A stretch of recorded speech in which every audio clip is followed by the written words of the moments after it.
The designer gowns around the table sparkled like diamonds while I sat there in my $20 thrift store dress, listening to them whisper and laugh.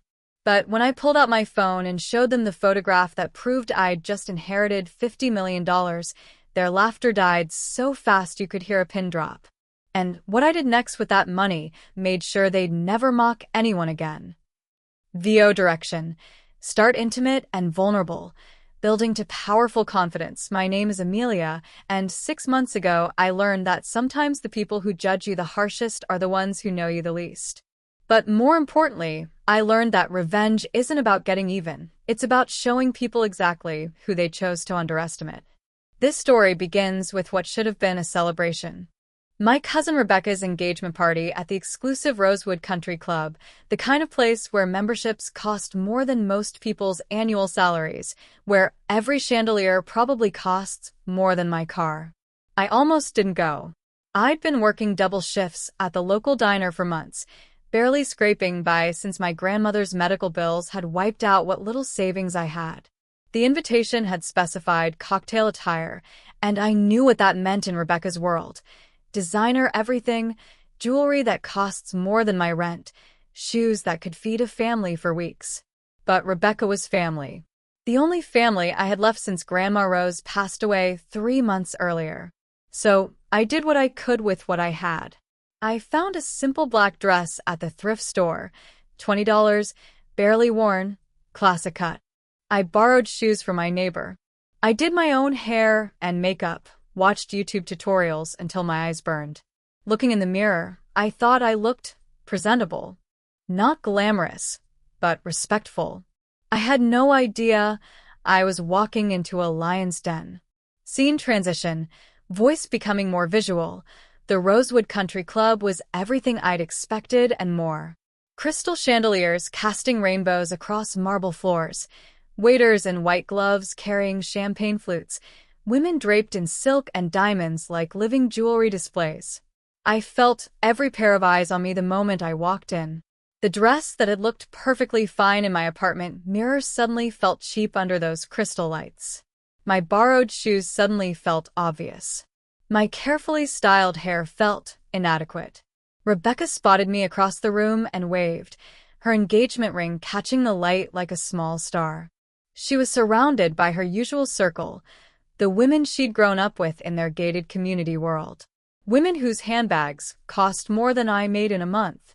Amelia, Rebecca called out as I approached, her voice carrying that particular tone rich people use when they want everyone to know they're being charitable. Everyone, this is my cousin Amelia, I told you about. The way she said, cousin I told you about, made my stomach clench. What exactly had she told them? The introductions were a blur of names I'd never remember attached to faces that looked me up and down like I was being appraised. Madison, whose father owned half the city's real estate. Sophia, whose family name was on buildings downtown. Charlotte, whose engagement ring was bigger than my apartment's bathroom. Oh my God, Madison said, her voice dripping with fake sweetness. I love how authentic your dress is. Very vintage chic. Authentic. That was rich person code for cheap. I forced a smile and thanked her, pretending not to notice how the others were trying not to stare at my obviously thrift store outfit. But it got worse. So much worse. When we sat down for dinner, at a table that probably cost more than my car, I found myself positioned right in the middle of their group.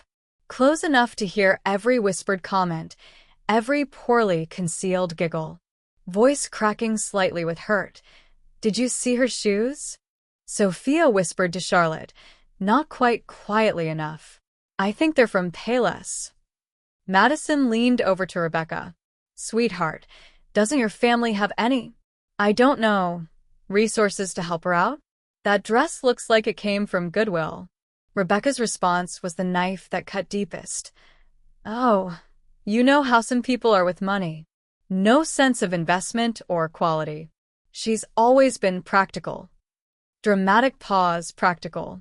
Like poverty was a personality trait I'd chosen. The comments continued throughout dinner. Barely concealed laughter when I used the wrong fork. Apparently there's a hierarchy of utensils I'd never learned. Raised eyebrows when I ordered the least expensive item on the menu. Whispered observations about my bold choice to do my own makeup instead of hiring someone. But the moment that shattered me completely came during dessert. Charlotte was showing off photos from her recent vacation to the Maldives, private jets, overwater bungalows, champagne that cost more per bottle than I made in a week. The photos were beautiful, I'll admit.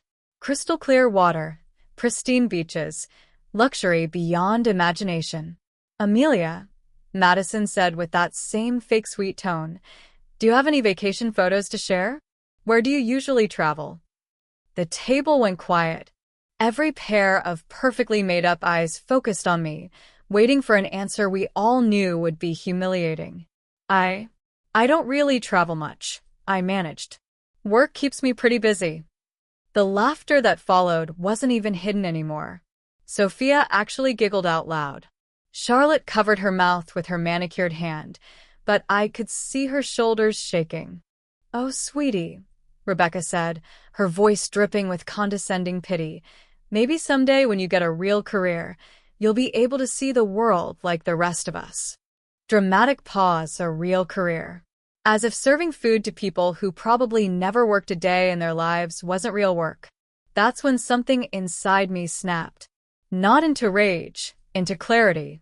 I reached into my purse, my obviously cheap, obviously secondhand purse, and pulled out my phone. My hands were steady now, my voice calm. Building suspense. Actually, I said, I do have a photo I'd like to share. Voice rising with anticipation, I opened my photo gallery and found the image I'd been staring at for 3 days straight. The image that had changed my entire life, but that I hadn't told a single person about. Dramatic pause. I placed my phone in the center of the table, screen facing up. Building to explosive revelation, the silence that followed was deafening. Voice becoming more powerful. There, on my cracked phone screen, was a photograph of a legal document. A will. Specifically, the will of Harrison Montgomery, billionaire philanthropist, tech mogul, and apparently my grandmother's secret first love from 60 years ago. Voice building with each shocking detail, the document clearly stated that upon his death, which had occurred exactly 1 week ago, his entire personal estate, valued at $52 million, was to be transferred to Rose Elizabeth Chen's granddaughter, Amelia Chen, as payment for a debt of love that could never be repaid in his lifetime. Dramatic pause for maximum impact. You could have heard a champagne flute drop. Voice rising with satisfaction. Madison's fork actually slipped from her fingers and clattered onto her plate. Sophia's perfectly glossed mouth fell open. Charlotte stared at the phone like it might bite her. Building triumphant energy, Rebecca was the first to find her voice, though it came out as barely a whisper. Amelia, what? What is this? Voice becoming calm but powerful. This, I said, picking up my phone and sliding it back into my purse, is what arrived in my mailbox 3 days ago. Along with keys to a penthouse downtown, stock certificates, and a personal letter explaining how my grandmother saved Mr. Montgomery's life during the Korean War, and how he spent 60 years trying to find a way to repay that debt. Voice building with each revelation, the table was still silent, but I could practically hear their minds racing, calculating, reassessing everything they thought they knew about me. Voice becoming more confident. The funny thing is, I continued, I was going to keep this quiet. I didn't want money to change how people treated me. I wanted to be valued for who I am, not what I have.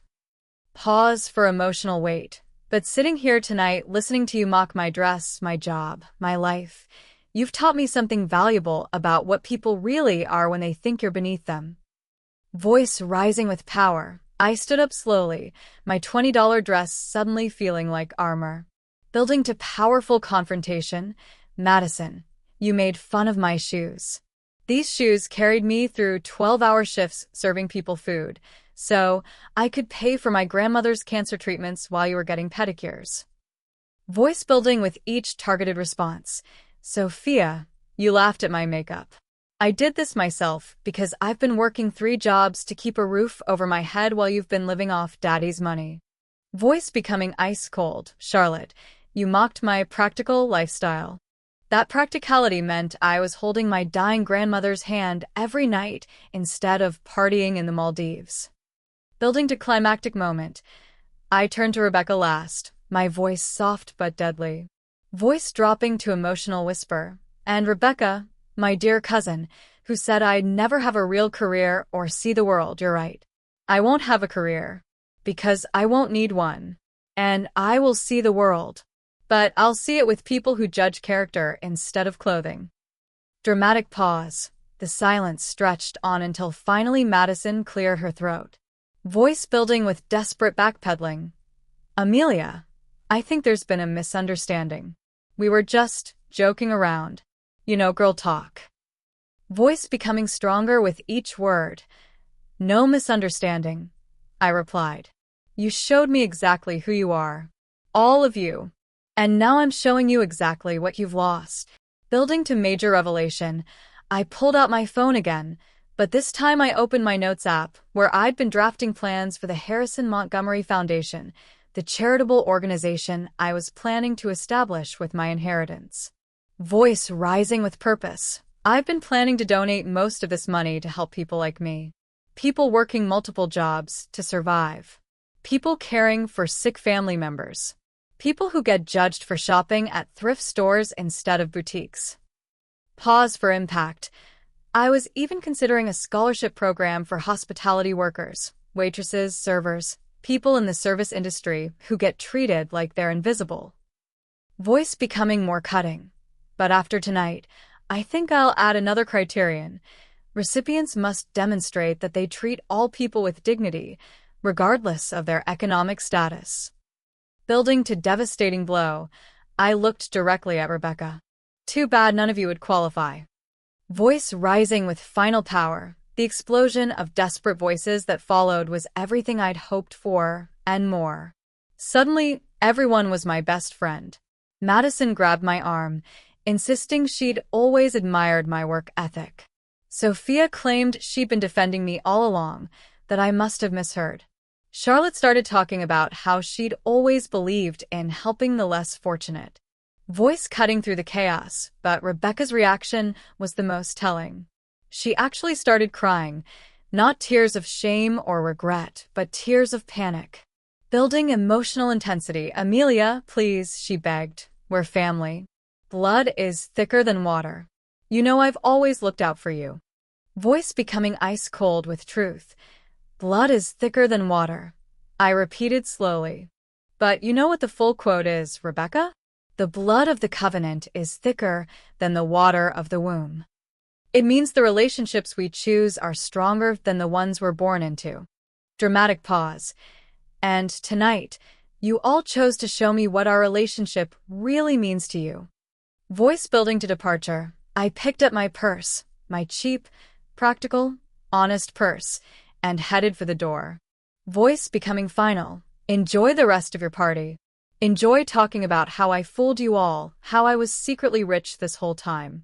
But remember this. I wasn't hiding my wealth from you. I was hiding my poverty. And your reaction to that poverty told me everything I need to know about who deserves to be in my new life. Building to exit.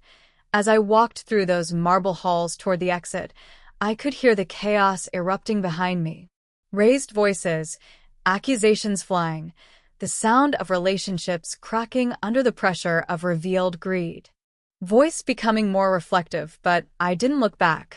For the first time in months, maybe years, I was walking towards something instead of away from it. Building to new life. 6 months later, my life is unrecognizable. I live in Harrison Montgomery's penthouse now, with floor-to-ceiling windows overlooking the city and a view that takes my breath away every morning. But the apartment isn't what changed everything, it's what I do with it. Voice building with purpose. Every Tuesday, I host dinner parties. But these aren't like Rebecca's engagement party. My guests are the people society overlooks.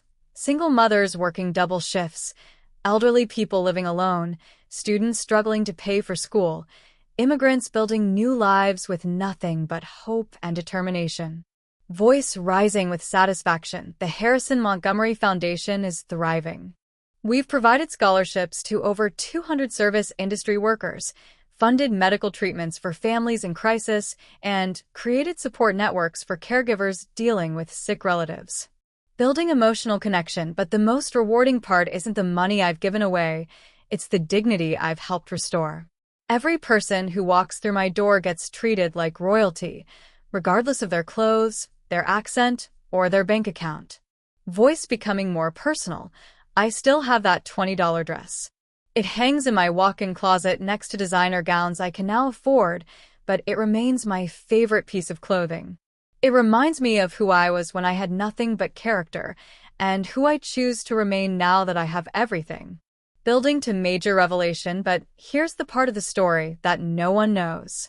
The twist that changes everything. Voice dropping to mysterious whisper. 2 months ago, I received a phone call that turned my understanding of everything upside down. Building suspense, it was from Harrison Montgomery's personal attorney, the same man who delivered my inheritance. But this time, he had information that wasn't in any legal documents. Voice rising with anticipation. Miss Chun, he said, there's something about your grandmother and Mr. Montgomery that I think you should know. Something he made me promise to tell you only after you'd had time to adjust your new circumstances. Dramatic pause. My grandmother Rose hadn't just saved Harrison Montgomery's life during the Korean War. She'd been the love of his life. They'd been engaged, planning to marry after the war ended. Voice building with emotional weight, but Rose's family had forbidden the marriage. In 1953, interracial relationships faced hatred and violence that could destroy lives. Her parents gave her an ultimatum: marry Harrison and lose her family forever, or come home and marry the man they'd chosen for her. Voice cracking with emotion, she chose family. She married my grandfather, moved across the country, and never saw Harrison again. Building to earth-shattering revelation, but here's the part that stopped my heart. Harrison never married.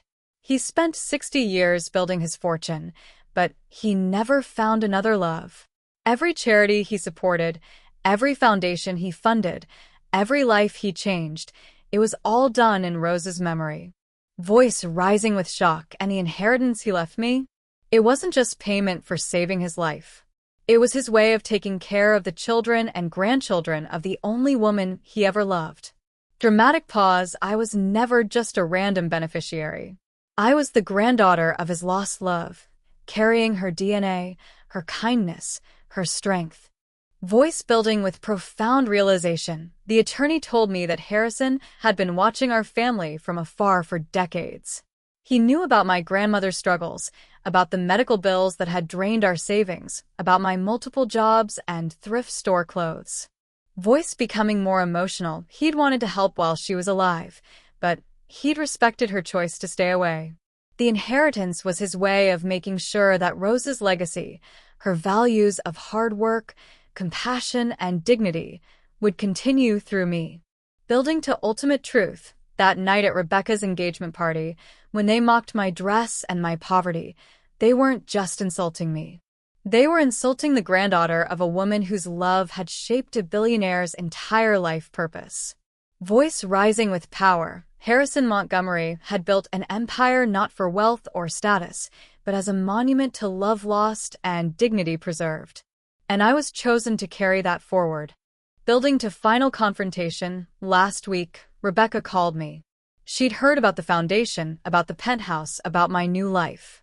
She wanted to meet for lunch, to reconnect as family. Voice becoming calculating. I agreed.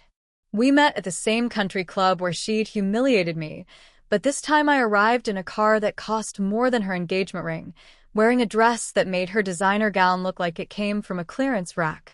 Building satisfaction, but the real difference wasn't in my clothes or my car. It was in my confidence. I no longer walked like someone who expected to be judged. I walked like someone who had learned her worth. Rebecca spent an hour apologizing, explaining, making excuses. She talked about stress, about peer pressure, about how she'd always really cared about me deep down. When she finished, I smiled and said, "Rebecca, I forgive you." Not because you deserve it, but because my grandmother taught me that forgiveness frees the forgiver, not the forgiven. But forgiveness doesn't mean forgetting. And it doesn't mean trust. I stood up to leave, then turned back one last time. You know what the saddest part is? That night at your engagement party, you had the chance to be part of something beautiful. You could have been the cousin who stood by me when I had nothing, who valued my heart over my wardrobe. Voice becoming final, resolute. Instead, you chose to be the woman who laughed at a $20 dress, while the person wearing it carried the legacy of the greatest love story you'll never understand. I walked out of that country club for the last time, knowing I'd never need to prove my worth to anyone again. Today, I don't just have money. I have purpose. I don't just have designer clothes. I have dignity. I don't just have a penthouse. I have a home filled with people who see value in kindness instead of labels on clothing.